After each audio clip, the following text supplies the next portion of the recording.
માંગુ છું તે તમે સાંભળો. એક ગામડાનો ખેડૂત બિચારો સાવ અભણ, તેને વજન કાંટામાં કે ઇલેક્ટ્રિક કાંટામાં કઈ ખબર પડે નહીં. અને બીજી બાજુ તે ગામનો વેપારી જે લોભી હતો પણ પોતાનું સ્વાસ્થ્યનું પૂરું ધ્યાન રાખતો હતો. પોતાની દુકાને જે એક્સપાયરી વસ્તુ થઈ ગઈ હોય કે પછી જે ઉપયોગમાં ન લેવાતી હોય તે ઓછી કિંમતે પણ વેચી જરૂર નાખતો. તે ખેડૂત તે વેપારી પાસેથી 1 કિલો ખાંડ ખરીદે છે, ત્યારે તે વેપારી તેને 100 થી 200 ગ્રામ જેટલી ખાંડ ઓછી આપે છે. બીજી બાજુ એ વેપારી પહેલા ખેડૂત પાસેથી શુદ્ધ ઘી ખરીદતો હતો. વેપારીને શક થયો કે આ ઘી ઓછું છે, એટલે તેને વજન કાંટામાં મૂક્યું.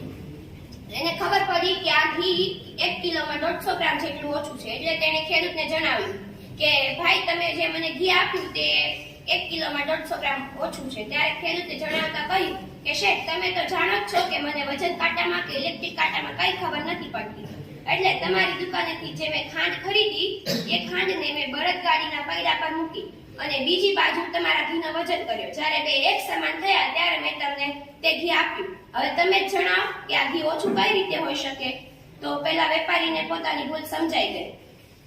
આવા આપણા દેશમાં આવા અનેક વેપારીઓ છે જે પોતાના ફાયદા માટે લોકોને છેતરે છે. માની લો કે તમે કોઈ સેવા કે વસ્તુની ખરીદી કરી અને તમને જ્યારે એવું લાગ્યું કે તમે છેતરાયા છો, ત્યારે તમે શું કરશો? કોને ફરિયાદ કરશો? કોના દ્વારા અને કઈ રીતે કરશો? શું તમને આ સવાલના જવાબ ખબર છે? અગર નહીં તો હું જણાવીશ. 1986 થી લઈને 24 ડિસેમ્બરના રોજ ભારતમાં ગ્રાહક સુરક્ષા દિવસ મનાવવામાં આવે છે. સેવા કે વસ્તુના જે ખરીદકર્તા છે તેમના અધિકારો ફેલાવવાના માનમાં આ દિવસ ઉજવવામાં આવતો. તો સર્વપ્રથમ આપણે એ જાણી લઈએ કે આ કાયદો શું કહે છે. 1986 થી લઈને દર વર્ષે ભારતમાં 24 ડિસેમ્બરના રોજ ગ્રાહક સુરક્ષા દિવસ મનાવવામાં આવે છે. આ કાયદો કન્ઝ્યુમર પ્રોટેક્શન એક્ટ, આ કાયદાનો મુખ્ય હેતુ ગ્રાહકોના અધિકારોનું પાલન કરે છે અને ગ્રાહકોને શોષણ કરે છે તો તેની સામે રક્ષણ આપવાનું. એક બાજુ બજાર એવું માને છે કે ગ્રાહક દેવો ભવ, કસ્ટમરને ભગવાન સાથે સરખાવવામાં આવે છે, તો બીજી બાજુ એ જ માર્કેટ પોતાના ફાયદા માટે કે વધુ પૈસાની લાલચમાં લોકોને છેતરે છે. દરરોજ લાખો કરોડોની સ્કીમ બહાર પડતી હોય છે. નવા માર્કેટ પ્લાન્સ અને ગ્રાહકોને આકર્ષતી નવી ઓફરો આવતી હોય છે. તો આ દરેક બાબત પર નિયંત્રણ લાવવું તો શક્ય નથી જ. તો એક ખરીદદાર તરીકે આપણને આપણા હકોની જાણ હોવી જોઈએ.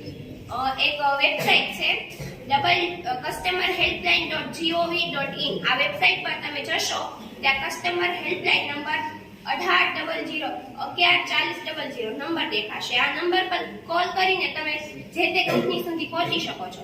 એ સિવાય એક એપ છે કસ્ટમર એપ્લિકેશન. આ એપ પર બહુ જ સહેલાઈથી વેચાણકર્તા પર પગલાં લઈ